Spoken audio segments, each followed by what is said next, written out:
Hello and welcome to the A to Z of Football podcast. I am Alex today. I'm with Zad. Zad? Your name's Zad now. Zad. I'm Zad. The Zed. Right, yeah, that wasn't quite as smooth as last time, but what you get with the A to Z of Football podcast is you get funny little bloopers, funny little moments like that, and that's what is so compelling. Well, that's what I like to think anyway. Anyway, I'm waffling. We are back again. It's everyone's favourite time of the week. We're talking about football, the lack of football that's currently happening, although there is football coming. And Zach is going to talk about that now. Zach, what three topics do we have to discuss today? We have some exciting news from all the way from Germany, Alex. Bundesliga is returning from this Saturday behind closed doors, but football streaming live on our TVs. It's a thing we've been waiting for many, many weeks now. We're also we're going to talk through that, talk about the German league, talk about the things that they're doing, link it back to the Premier League as well, and look forward to that. We're also going to talk about the FA Cup. How relevant is the FA Cup? Should the FA Cup as a competition be allowed to finish? A lot of emphasis being put on the Premier League. So what about the FA Cup? We'll go through that, have a look, talk about it, think about the teams that are left. And also we're going to have another memories segment.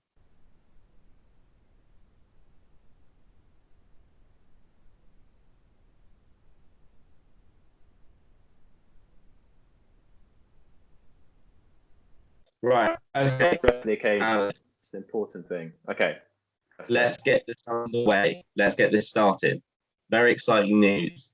Bundesliga. Football, more importantly, football is returning. It's coming home in Europe. In Europe. Take it away. So, right. Should we start off with just if we are surprised at all and in context of other leagues? First, I am very surprised. It's been announced that Angela Merkel's let it come back this early. I thought if we were going to see any live football again this season, it was going to be in June at the earliest. Anyway, so I'm surprised, pleasantly surprised as a footballing fan point of view, obviously, because it's a high quality league. You've got a lot of the best players in the world playing there. It would be fantastic to, just get back into the football atmosphere. Whether it's a sensible thing, in my opinion, is a bit. I don't want to get too much into it, but since Germany have eased lockdown and stuff, their rates have started to rise. Is it, in the whole context of it, presenting a bit of a dilemma, possibly? I'm interested to hear your thoughts on that, actually, because it's just a bit. It feels a bit controversial, but it's not like I don't understand why it's happening, because it's been talked about, it's been pressurized for a long time. I think it's interesting. I think this Bundesliga coming back will be sort of the benchmark for a lot of other countries and what in the approach that they take. I think if you look at sort of Germany as a whole, they've done reasonably okay. They've had a little bit overall. They've done well in terms of deaths and things like that. I'm thinking, it'll be interesting to see whether cases rise within the football teams or not, because obviously they've all been isolating or in lockdown separately with families, so on. Now they're all coming together. That's that's all the officials, all the coaches, all the players. They're all mixing again. I'm sure precautions have been taken to try and minimize that as best as possible. I think it will be fine. I think a lot of people are just happy to have football back playing.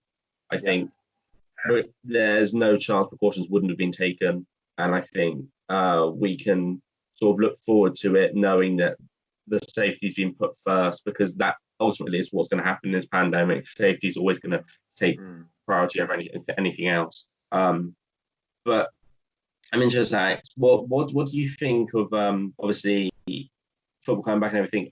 They're going to be showing it on some channels, but do you think it would be better if they showed it on like ITV or something for us needing of our kick? Yeah, I think it's quite an interesting debate because on the one hand, obviously, you want in a time like this, everyone want like every football fan and a lot of football fans, of course, can't afford Sky and whatever else, BT, etc. Because it's a lot of money just to watch football. So obviously, there's a big argument, which overall I agree with it. Broadcast it live and free. So because nothing's certain this time, so that could be a certain thing that everyone could get behind. However, the only sort of issue or caveat with it is there's probably some sort of agreement, arrangement, whatever, with the TV companies that they've already signed, and they have to play certain matches for these guys, or they have to play certain matches at certain times for different TV companies, and they've already signed these pre-deals. So I'm not sure. And obviously, as we all know, like TV deals for football clubs are huge. Like that's what they keep going. Like for a club like Burnley I Sport, being in the Premier League and having that huge TV deal is it funds the club pretty much. So it's just that sort of issue of it's like would it be would that affect it? Would that affect the club's income? Would then that have knock-on effects? It obviously like I don't know the ins and outs of it. So of course I would love to have the opportunity to watch everything live and legally on whatever channel, but the logistics of the clubs and how that will affect them financially in a time where obviously income isn't I at its highest. I think football is a business as well as it is a sport, and I think Exactly, the economic struggle would have been through during this period as well. I think maybe you are right. The income is important. I think a lot of people just be happy to be able to listen to it on the radio or see the scores on BBC Sport. So I think watch the highlights on YouTube. Yeah. But then probably obviously I do get the fact that it's not the same. Like you do, and obviously there's no pubs or to go and watch it at, or no social events you can go and watch it at. But it is really sort of you can afford to watch it on a service or you can't. Like, that's just how it is. So obviously it's not the same. Not watching it live and like listening to it or whatever. I do get that argument, but I think in times like these, the football fans of the clubs will be much more happy to know the club's still doing okay as a club, as a business, than to broadcast it to however many people. So it's a really 50-50 one, isn't it? Because it's on the one hand you want the fans at heart, and on the other hand you want the club at heart. So it's a stick or twist, isn't it? I definitely agree with you there. I think a lot of changes will come. I think this is the first sort of countries doing this, introducing football back into our lives in a very small step approach. Let's talk a little bit about the teams then. Obviously, kind of close to the top of the table. I've got it up here now. We've got Bayern Munich first at 55 points and Dortmund 51, Leipzig 50. I can never say that team's in fourth name. Borussia Mönchengladbach. There you go. There you go. If you want any German lessons, you know where to come, guys. Just saying. I'll leave that to you. Leverkusen, Schalke kind of out of it there, 10 points behind Leverkusen. So I guess the interesting thing is this we come back from this. Bayern Munich obviously always dominating the Bundesliga. Do we see that continuing, or when we return, or do we think Dortmund are going to come back with a spring in their step? Maybe Leipzig being quite impressive this season. Yeah, I think realistically it was it last season, was it? I think where Dortmund were,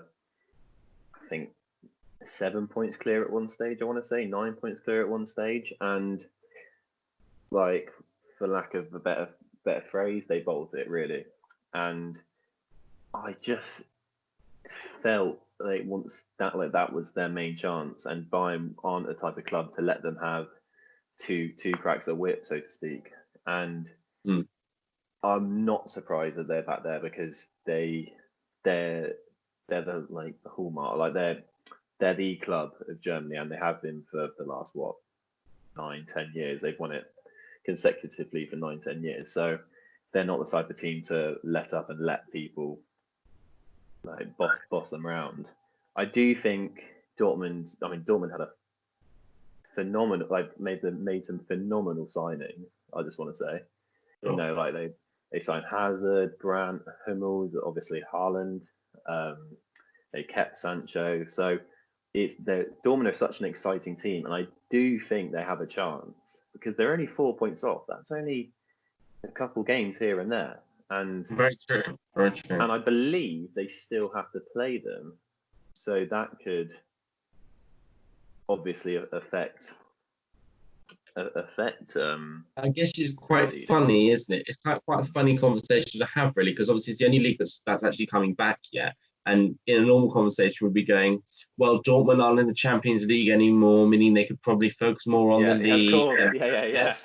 Really doing well in that, and so it's it's an interesting one. I think that's a very good point, actually, isn't it? Because these are the only games they have to focus on now, and obviously all the other usual responsibilities that they would have is null and void now. That's a very. I didn't even think of that. So I am just looking now, and Dortmund. I think in this circumstance, which we should continue to talk in the time being, I think Bayern Munich have a very, very competent team. There is nothing. I don't see any really big weakness in Bayern Munich this season. I think they didn't have the quickest start in the league. No, they rarely do now, to be fair. So Dortmund, young, enthusiastic, sort of powered on through. Leipzig have really come into their own this season, you know, with Werner up front. Obviously, transfer talk about him individually going off to places like Liverpool, Arsenal. So I think it's an interesting one. If you got rid of Werner out of Leipzig, are they the same team? I guess No.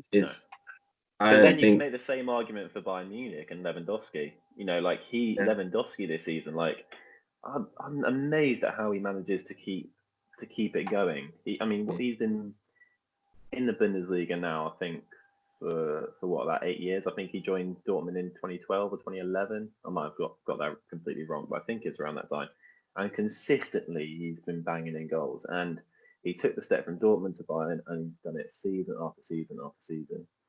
So I think Bayern have that team. They've got Muller, they've got Neuer, and obviously, you know, they've got very, very strong players in and around Lewandowski. Obviously, don't have like Iron Robin anymore, or Ribéry. And Gnabry as well, of course. Serge Gnabry, like he's come out of nowhere, absolutely nowhere. Like I just love the fact that Tony Pulis said he wasn't good enough to play for West Brom, and now he scored, was it 6 goals in 2 games at 2 London clubs. Sorry for bringing it up. Spurs, wasn't it? Yeah, he scored 4 against Spurs. Yeah, sorry.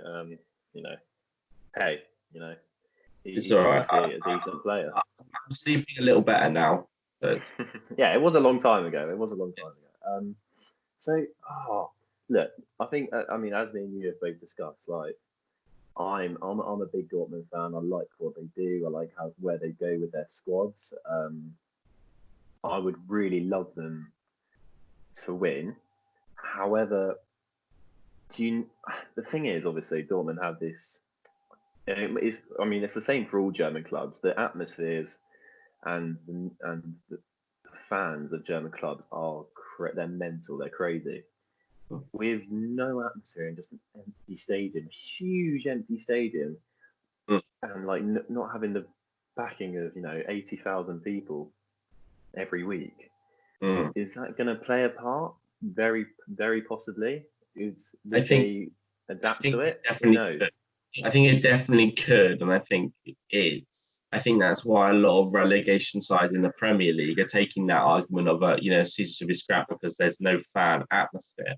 I think ultimately, though, your fans will drive you forward or not, and in this sense, your football should just be the centre of it. What you're doing on the pitch, that's what football is. You should be focusing on the game. The fans are just there as momentum forward, but in important games. But if we're playing league games, you should be able to focus on the football. And I think if the skill's there and the football and the abilities there, I think that will fairly decide the outcome of this league.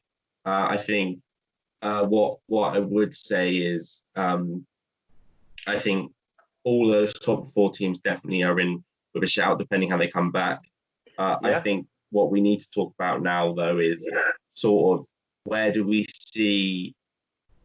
Is this the stepping stone? Is this the marker or the example that will make the decision on how the Premier League looks earliest of June?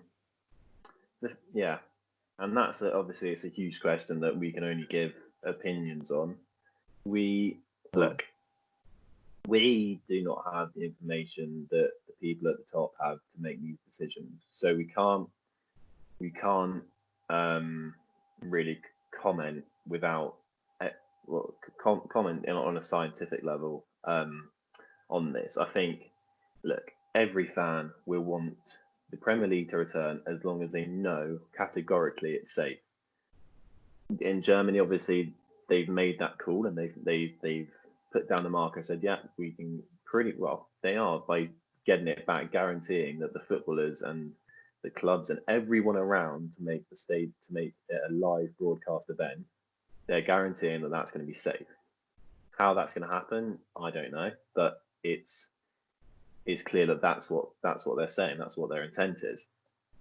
So it really, I mean, it all draws back to how the UK are doing at that time, really, doesn't it? Like how, in comparison to Germany, and what steps we're taking from now until the 1st of June, which I think the proposed plan is the 12th of June, is what I've heard quite a lot. 12th of June, and obviously the government's announced that 1st of June could be the start potentially, depending on how things go.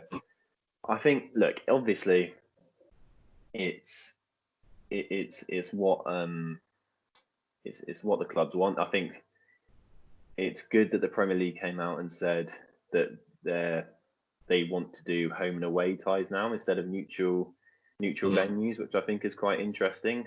Like there's positives and negatives. That's interesting. Do we know if what is the Bundesliga doing on that? Is there home and away? Do we know? I believe it's home and away. I'll actually double check that, but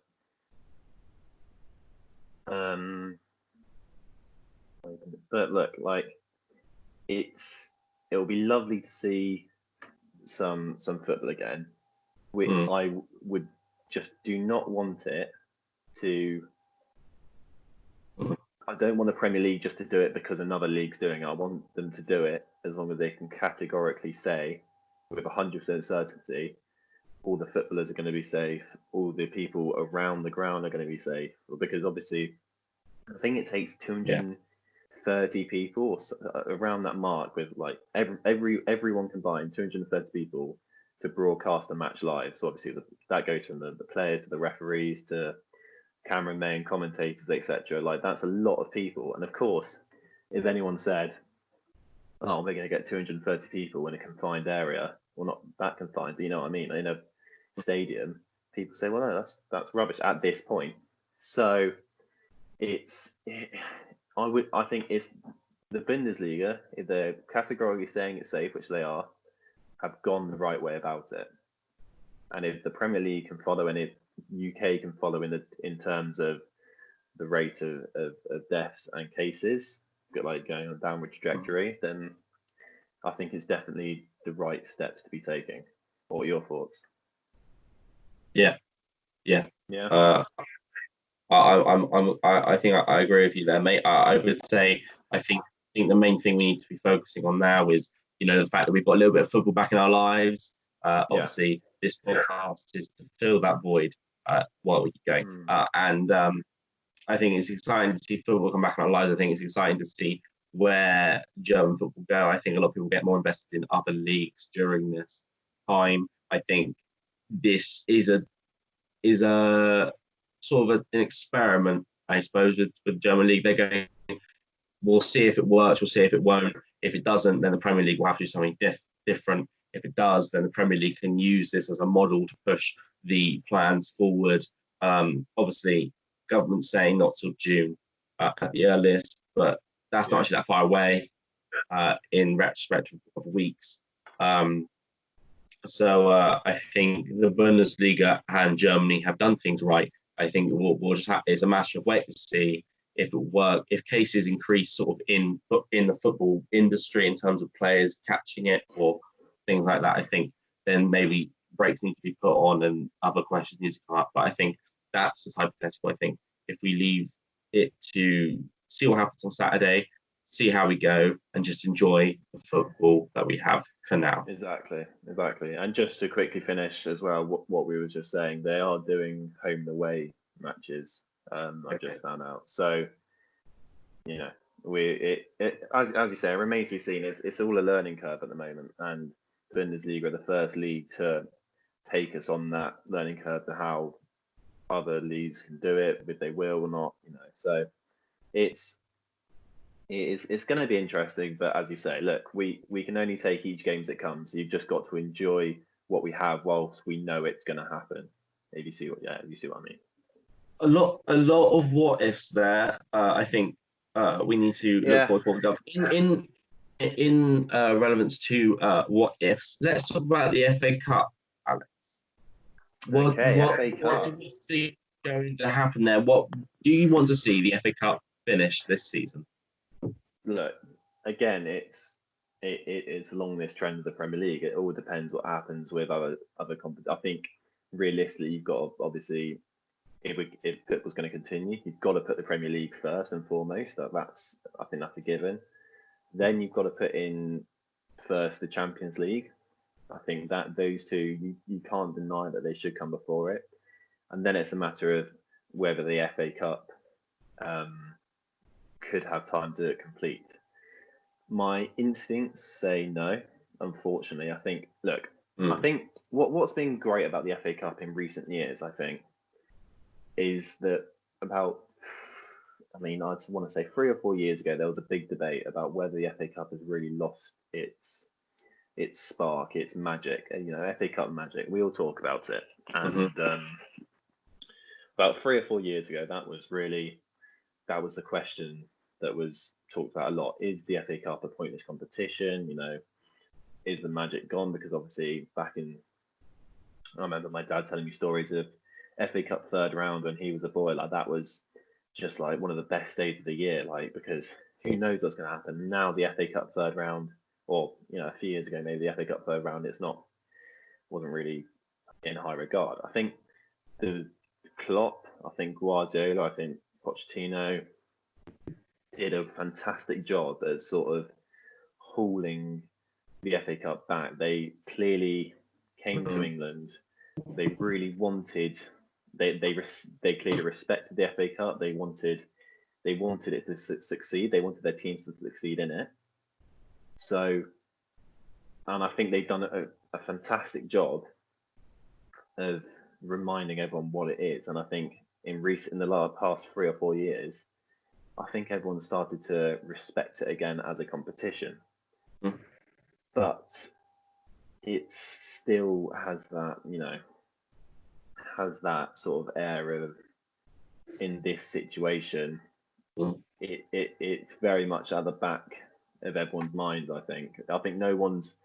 I don't think anyone's really talked at all about what's going to happen to the FA Cup. You know, what's going to happen with that. I think, unfortunately, if we want to get the Premier League finished, then it will mean sacking the FA Cup off, because I think that's it. It's not like a league. You know, teams get like it's set in stone at what stage everyone's at. It's the quarterfinals, so although it's frustrating for some teams, it's not too late. It's not like they're at the semi-finals or final stage. They're quarterfinals. There's still 8 teams left. You just have to get rid of it. I think you can't. I think for me, I think all domestic cups should be cancelled. I don't see anything wrong with cancelling them. It's not like a Premier League where you know, there is an obvious winner and there are people who should be relegated, and it it's always like a continuing thing. I think a cup competition, anyone can win a cup competition, especially the FA Cup. We talk about FA Cup magic. We talk about upsets, things like that. I mean, looking at the teams left, we've got Sheffield United, Arsenal, Norwich, Man United, Leicester, Chelsea, Newcastle, Man City. No Championship sides, no League One side. Yeah, that's all Premier League teams. It's everyone's got pretty much equal chance of winning that. I would argue. They're actually quite good games, which is a bit upsetting. But I think for me, the league has to take priority because Liverpool have done so well this season. They deserve to be champions. yeah. You can't with a cup competition. You can't go. They deserve to win the FA Cup. Or because anything could happen because it's a cup competition. I think Liverpool does well in the Premier League. It would be wrong to finish it. I think relegation-wise, you need to look at who deserves not to be there next season, and the like. I think I agree with you. FA Cup. I don't know if it's lost its spark because I think a lot of people still love the competition. Yeah. But for me, it seems very much overrun by the bigger competitions, your Premier League, Champions League, and I think rightly so. But I think it's almost starting to dwindle into League Cup territory, which is like it's kind of like a bit of silverware, which is kind of just rushed through, and not too many teams really put too much emphasis on it. I think for me, it's important the FA Cup keeps that magic, and I don't know. I'll ask you again on it. I worry it's a risk of in the future. I mean, it's happening now. It's losing its momentum. It's losing its position. I think maybe that's why we both agree that maybe it's not that important. I don't know. Maybe the problem is that I have with all of this, and I think it's maybe a discussion for a different time, is I think the League Cup is a pointless competition at this time.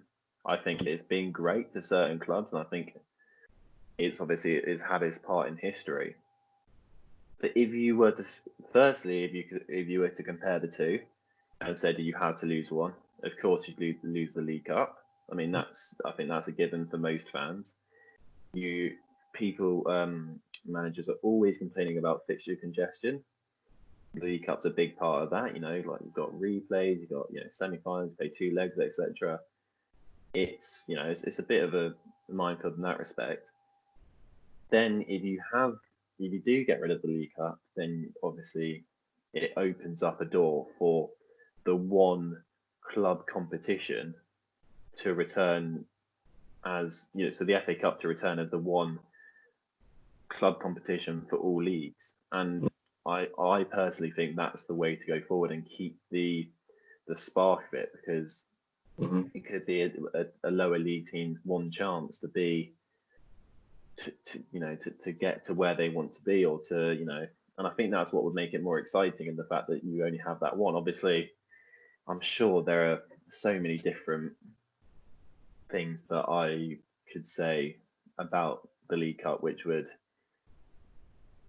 the League Cup would argue against my point. And obviously this is just a boy sitting in Bristol, his opinion. At the end of the day, it's not top tier. However,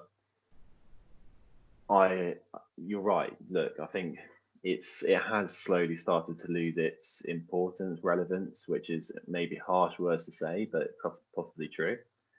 And I mean, obviously, this is in a bigger context of just this season, but we know. I think it's the certainty, isn't it? I think we know the FA Cup's going to happen again, and obviously we know the Premier League's going to happen again. But the FA Cup's set in stone. We know the rounds, we know what they're at, and the Premier League's not. And unfortunately, it has to go this season. But I really, really hope that as a club competition, the British club competition, that it survives. And I think we should talk about this maybe next time. Should the League Cup be disbanded? But I think for sure that is a very good conversation to be having. I think the relevance of the history of the FA Cup, the the importance of of the smaller teams in their seasons. I think the FA Cup has its place for sure. I think Yeah. this season you can't finish it. I think the league has to always take priority in this situation. I think even if you went on a situation where you cancelled all cup competitions, so including the Champions League, Europa League, and that, it would be awful to see. I don't want any football to be cancelled. None of us do. Yeah. But Of course. I think for safety, for just trying to get the season finished and get in a position where you can come back to a normal start to the season next season, I think that is of the most importance. I think I don't know. There's a few teams left though. Obviously, all Premier League team. Do you think the likes of Norwich, Sheffield United, Newcastle would be disappointed if the FA Cup got taken away from them? Now, is there any chance for the trophy this season? Do you think that would be a disappointment to the smaller teams? I actually think it'll be a bigger disappointment to who is Arsenal, United as Chelsea well, and Man Chelsea. City. Look, so I think taking Man City aside, I actually think it'll be a bigger disappointment for those three in particular because I mean, obviously Arsenal haven't won since trophy at all since 2017. Chelsea haven't won the FA Cup. I know they won it a couple of years ago, didn't they? But I think what I'm trying to say is obviously they've got the stronger squads. Mm. It's a big chance for those three clubs to stake a claim and say, look, we've got a trophy, sort of we want to come back and now sort of end up challenging for whatever else. I think for Norwich, I mean, yeah, I think Newcastle and Sheffield United, I don't think they'll care that much. I think obviously it's a shame that look like they're safe. I think Norwich, if the season does resume, they're going to get relegated. So having Norwich having a chance to win the FA Cup would obviously be a nice thing for them. It would be a nice distraction in a way. So it's sad, of course it is, but you can't take you can't really sort of think about little things like this when in such a big sphere. Like they just have to deal with it at the end of the day. I think. What about you? What do you think? I think the FA Cup falls into the sort of category where it's like, you know, tough luck sort of thing. I think we all want to see the FA Cup being played. We all want to see the Champions League being played. But I think, you know, we've said this a lot already, that it's in terms of prioritizing players' safety and in terms of prioritizing their fitness and their health and other people in that. You've already said 230 people take part in putting on one game, you know, behind the scenes on the field. Yeah. It would be wrong, I think, to demand for the FA Cup to finish when, although the excitement of anyone can win it is there, I think the fact that anyone can win it means that you can easily scrap it without too much backlash. Yeah. Whereas something like the Premier League, who quite clearly has a winner, quite clearly has its losers, that needs to be settled. And I agree. I think for me, the important thing is that this competition has its place and maybe in fact it gets sort of given a little bit more of a status for future seasons. I hope so. Especially for the smaller clubs, just that bit more of an emphasis on it. But I think for now, the FA Cup. Doing what I did, it's contagious. Yeah, the FA Cup has its place, time, but for this season, it has to be scrapped, and we have to focus on getting the league done and making sure that the players' safety, the players' health, and the players and everyone's ability to go into next season as best we can in these circumstances is upheld in everything. So for me, the FA Cup is relevant, but not this season. Perfect little finisher there. I really like that from you, Zach. That was very good, mate. Thank you. Very good. Very I good. gotta, Right. gotta get the intros and the conclusions right, you know. Yeah. Oh, I mean, crucial. Right. I mean, as journalists, we know that, or trainee journalists anyway. Yeah. Right. So we're gonna now go on to a lovely part of our show, Alex, where we talk about some of our favourite or some of our worst Yes. footballing memories. And we've got a big one in mind today, but I just wondered if you had one in your head now that you could kick us off with that was different to what we want to talk about. Oh, interesting. What? So, from aside from the 2018 World Cup, we're And talking. apart from the World Cup, do you have another memory that you want to share with the footballing world? I mean, look, I'm going to share this one. So, this is just I'm gonna bring myself down a little bit, and then when we talk about the World Cup, I'm gonna go back up. So I'm gonna bring it down, then go back up. Right. We this season on the 3rd of January, I think it was, or early January, we me my good friends Tommy and Jack went to watch the Coventry versus Bristol Rovers FA Cup. Talking about that third round replay away at Coventry. So much just to put into context, my friend Tommy's a my friend Tommy's a Coventry fan. Friend Jack's a big Bristol Rovers fan, and I would like to see Bristol Rovers win, but I'm not really fussed either way. Mm-hmm. So we drive probably about 2.5 hours to Birmingham, as where they're now playing. In the pouring rain. It was an awful drive. The That's a music proper wasn't lower working. league game, isn't it? Yeah. It was good. It was good, but well, it wasn't. We'll get into it. But so awful drive. Like it was absolutely pissing it down for the whole way. It was ridiculous. It's like the Amazon when it has one of its thunderstorms, whatever. Yeah. It was mad. And we're on the motorway. Awful drive. We couldn't connect our phones to the radio, so no banging tunes. That's an important part of an away day. Oh, for sure. So we end up getting there. We park in this really grotty car park. We go in. There's about 2,500 or something in Birmingham City's ground, which holds about 30,000. There's about 2,000 people in there. We could go and watch Bristol Rovers put in one of the worst footballing performances I've ever seen in my life. Like I used to play for an under-13 team called Shire Colts, and we're miles better than that. We would have spanked them 4-5-0 on the night. So Coventry ended up winning 3-0. We were cold, we were wet.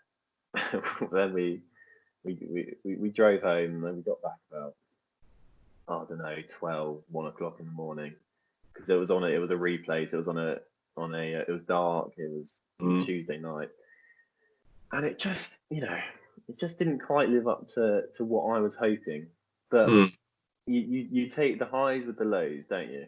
Exactly. You take the highs with the lows. I think that footballing memory is something that a lot of people could relate to. I think a lot of people have, and loyal fans, We've all they've been trekked there. We've all been in the there. pouring rain, away game, late night, FA Cup replay, all to play for. But if anything, although that's a kind of negative story, and although it's sort of a low point, it is actually the pinnacle of the joy of football and the joy of sport, isn't it? It's what we live for. Because the fact is that's quite a miserable memory. No offense, but it's almost an uplifting one, because you go, even though it was awful, even though the football that was played was shocking, it still lives in our memories. It still lives at the forefront of my mind. I think about it every day. I was hoping for penalties, limbs, the goalkeeper taking it, pitch invasions, all the rest of it. Didn't quite happen. But it's our love for sport that makes those horrible things actually nice things. And I think we'll go on to talk about the World Cup now, and sort of that didn't have the best ending that we would hope for. We were waiting to see Harry Kane lifting that beautiful golden trophy. Instead, it was a different type of player, Hugh Lloris. But that's besides the point. let's talk about the World besides the Cup then. point. That's besides the point. Most certainly. Let's talk about the World Cup then, because it was Oh, in this moment of crisis that we're living through. It's the last thing that sticks in my head. That is when we were at our perfect national unity, when we oh, all came together in the influence of football. So going into the World Cup, obviously went quite well for us, England. Do you think going into the World Cup, what were your expectations? you see, it was. Look, I think I got too excited for the 2016 Euros, which we've spoken about before on a previous podcast. Go and check it out if you haven't already. And I was excited about that team. I was thinking, right, I reckon we're going to get to the semi-finals of this Euros. Unfortunately, it didn't quite happen that way. I think so. And obviously, we've had expectations before, and I was like, look, let's come into this with absolutely zero expectations, any rounds we want to get to, etc. Obviously, we had a favourable draw. I was like, look, let's just get through the group and see what happens. And that was my mindset going into it. That way, I couldn't be so disappointed if we did somehow manage to, let Panama score a win or let Tunisia outplay us, whatever. So that was my thinking going into it. What was yours, Zach? I think going into it, I was still holding on to that sore memory of the Euros, like you've mentioned. I think the group I was comfortably get through. I think Belgium was in there, which worried me slightly, but I thought we were playing them last in that group, so hopefully Tunisia, Panama would beat, which Yeah, we did beat quite yeah. comfortably.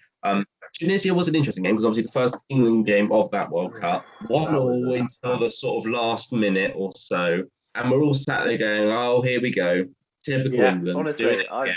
I went into an absolute meltdown. I was because Mm, I'm when I'm watching England, especially, I'll lose it. I'm a rubbish football fan anyway when I'm watching. So I'm I can't control my emotions. But for that, I was like, they do this every time. We're yeah. gonna get knocked out. They do this every year, and I was fuming. It was my birthday as well. That game was on my birthday, on my 18th birthday. That game was on my 18th birthday.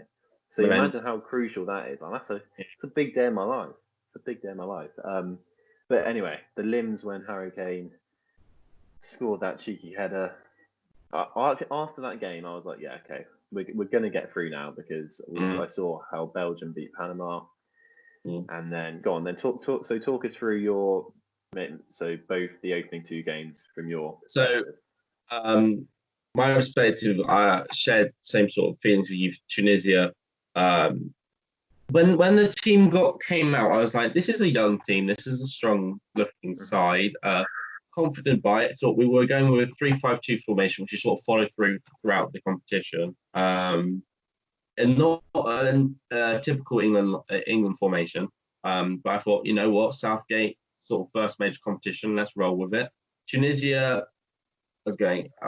England doing it again. They're doing it again. They're doing what they always do. As soon as they get to World Cup, we're going to draw to Tunisia, who if we were in a qualifying group with, we'd probably beat 4-0. But here we are. But Kane, our beautiful saviour, knocks Yeah, it in.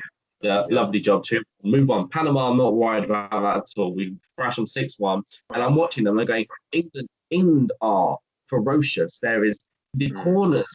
What was it? They did like a train, didn't they, in the corners? Oh, it was Sort amazing. of. And I'm going, these tactics are working really well. And I was starting to get really sort of excited about it. And obviously, the Panama guaranteed last 16 place, put out a less strong team against Belgium. Pickford really didn't show himself well in that light, lost that game 1-0, but it's okay, it's Yeah. Belgium, fair enough, whatever. Pickford, I'm going, Pickford shouldn't be in goal. Pickford should not be in goal. You know, and I'm walking around because when obviously Belgium scored a goal, he saved with this hand instead of this one. It was a complete mess. I was going, Pickford should not be in goal. You know, put someone else in there. Anyway, I came back to eat my own words on that. Hmm. Did Hmm. Were you impressed sort of in the knockout phases? Was he England normally get through groups quite comfortably in most situations. That summer, we went into the knockout groups. We had who did we have in the last Colombia in the last 16? Colombia. Did Oh. obviously a crazy game, and we'll talk about sort of the endings and stuff. Were you doubtful? Was I doubtful? I was, and that's just I can't deny. I think they're looking at both how both teams were doing. I was like, look, we are the better team. Everyone knows we're the better team. We've got better players. We've got a fantastic forward line. Even though that was the summer where Sterling just couldn't buy golf, however much money, he was still linking up really well. Harry Kane was on course for Golden Boot. Look, so I knew we had a better team. I was doubtful because of what we've been like in recent years. When the game started, I was like, look, again, we've got this. Like, we've got this in the fact that we're a better team and we can clearly play better football than them. Are we going to win? It's a whole another question. I was a bag of nerves the whole time, and then oh God, I cannot describe that feeling of just pure. I don't really know what the word is. Just what's sadness, anger, all these negative emotions boiled into that one moment when Mina scored that header. I was like, look, oh, we dominated the whole game. And by the way, Pickford just made a fantastic. I think that was the thing. We went from Pickford making that unbelievable save just before that corner. I was like, oh, that was their chance, and he's done it. He saved it, and then they score, and you're just like, we've got to go for extra time, and then the possibility of penalties. I think that's it. Or not. I don't think that's it, but that was our golden chance. Golden chance. See, the game's interesting to me because obviously I was quite concerned going into it. Colombia got to quarterfinals last World Cup. I didn't see as a weak team. Rodriguez was injured, which helped, I think, in giving me a little bit more confidence. I think though that game, the way that game went, although it wasn't ideal for our emotions, I think it's the one game. I think it's the game that stands out to me from this World Cup because it was the moment that final whistle went extra time, went to penalties, and England never win penalties. We all know this as football fans. England never win penalties, but it was just that moment that suddenly the nation went, actually, you know what, lads? Let's stop crying. We're going to pull ourselves together. We're going to lead our lads on. And we went through a penalty shootout, obviously by nail biting stuff. Got to Eric Dyer, and I'm going, why is Eric Dyer taking this penalty? Why is Eric Dyer stepped up? I was like, I remember Pickford saved, and I was like, I've talked about this before, but I was like, oh, right, yes, come on. And I thought it was going to be Jamie Vardy because Jamie Vardy came on as sub. And I saw Eric Dyer walking up. And I was like, what's going on here, man? Yeah. Eric Dyer. I literally, although he's a Tottenham player, and although I quite like Eric Dyer as a player, my brain went, why is he taking the penalty? There's so many. Why Eric Dyer? Eric Dyer it doesn't read headline paper, does it? Eric Dyer saves England, does it? It doesn't work for me. And I'm like, this isn't the ideal situation. And it goes in, and just the national euphoria. I could hear screaming through Manchester. It was incredible. It was just fantastic in everything it did. And you know, if I could, I watched that penalty shootout over and over and over again. Every single time Eric Dyer scores that penalty, I get chills through my body, like my whole body like chills as if I've been like a ghost has gone through me or something. I don't know what it is, but it's the perfect sporting moment for not the perfect World Cup, because unfortunately we fell short, but the perfect national moment, perfect England footballing moment, and I wouldn't change it. I would not change that game and the outcome of that game, because actually winning on penalties was the point where we pushed forward and we made it all the way to semi-finals. It was, and that I can tell you. So firstly, that Eric Dyer penalty, I've got a bit of a bone to pick for him because I ruined my jeans because of it. Once he scored it, I was with my I was in my uncle's house watching it with like both families were there watching it. Obviously, both Wagners. He scored it. I ran out into the garden, did a knee slide. I like all this. Like put my head over put my top over my head. Like all this. My brother came, like jumped on top of me, and yeah, he ruined a perfectly good pair of jeans. So I'll be invoicing you, Eric Dyer, if you're watching. Um, and look, you're right. I think that was a big moment in the World Cup. You're right. If someone had offered me, you would have won that game 4-0 easily, and like you're outside by half time, or you won it in that way. You would have picked that way just because the way it happened, it was so crucial for fans to start believing. Like ultimately, we didn't end up winning. Everyone knows that, but it's been. I think that was the moment where England fans felt we can. This is possible. Like it's the belief. It's the self belief that we have as fans of England. We've been knocked down. So we were knocked down so many times previously, and now's the time. Look, we've got this. We've got this belief, and I think you're right. That was such a crucial part of the summer, and oh, I loved it. I loved it. It was so good. It was So very good. good that moment.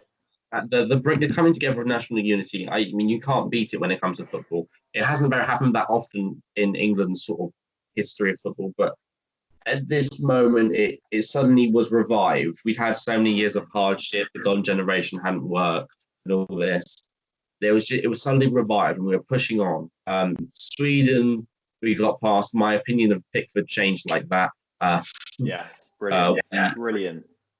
um, Because if we went 2-1 in that game, who knows what could have happened? But yeah, you're right. Pickford was brilliant in that game. Henderson was brilliant in that game. And Maguire, big Harry Maguire, getting his noggin on it. Oh, it was yeah, we perfect. we were by far the better team, and it was so weird because I remember watching that, and it was we got through, and it was like because it wasn't as dramatic as the Colombia game. We got through to the semi-finals. We got a round further again, and you're like,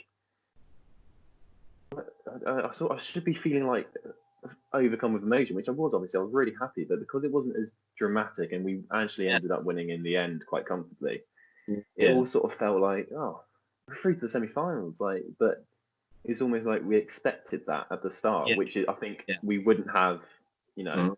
if previous events had occurred. Obviously, we get to the semi-finals. It kind of Oh, it's the journey stops here, which is the heartbreaking moment of football. yeah, it is. It is. Obviously, Trippier scores that free kick early My on, and I life think peaked. My life peaked at that Kieran Trippier free kick. As soon as that hit the back of the net, my mhm, life peaked. I think everyone's life, I think every England fan's life peaked. the whole country's attitude towards football, enjoyment of football, love of sport, and of patriotic pride. It peaked at that point, like you've said, It and did. if I could just keep playing that bit over and over again, I would. Obviously, Oh, the game didn't go the way we wanted to. We ran out of yeah, steam. Croatia yeah. had the sort of, the Modrics, the Mandzukics to finish us off. Shame, but we've been waiting so long for a chance to do well in a competition, and I thought our generation wouldn't really get to enjoy that the way that we did in the '90s. So it was nice. It was nice to be a part of it, and It it was. kept the It summer was. going. I think 2018, because of that World Cup, we experienced another summer of love. I think it brought us all forward and it pushed us on. And I Yeah. wouldn't. The only thing I changed about that World Cup is us winning it. But other than that, But it yeah, was everything just happened. the I perfect think thing for the perfect summer. that summer will give us confidence, and I think it's still important though that we go into future tournaments with the attitude Mm. of not getting to a certain point. I think which is what we came in. There was no expectations, but we came in and we did well. We've got to keep that attitude.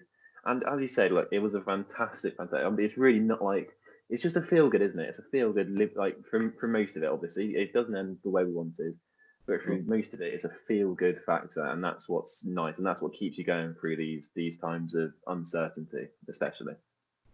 So that's what I say to our viewers now. Go watch that World Cup back. You've got nothing Yeah. else to do. Oh. Listen to this podcast. Listen to us talk about memories. That should spark Mhm. a bit of interest in you.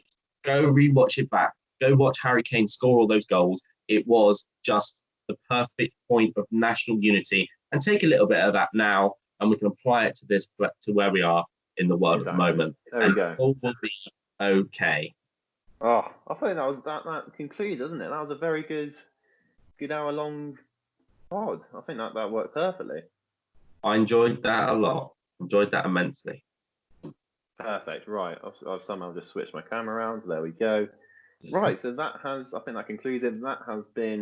I've been Alex the A, and I've been with Zach the. Zed. There we go. Got it better that time. Like, subscribe, comment if you've got this far. It means a lot to us that we've had a nice bit of support so far, and we shall see you very soon. Bye bye.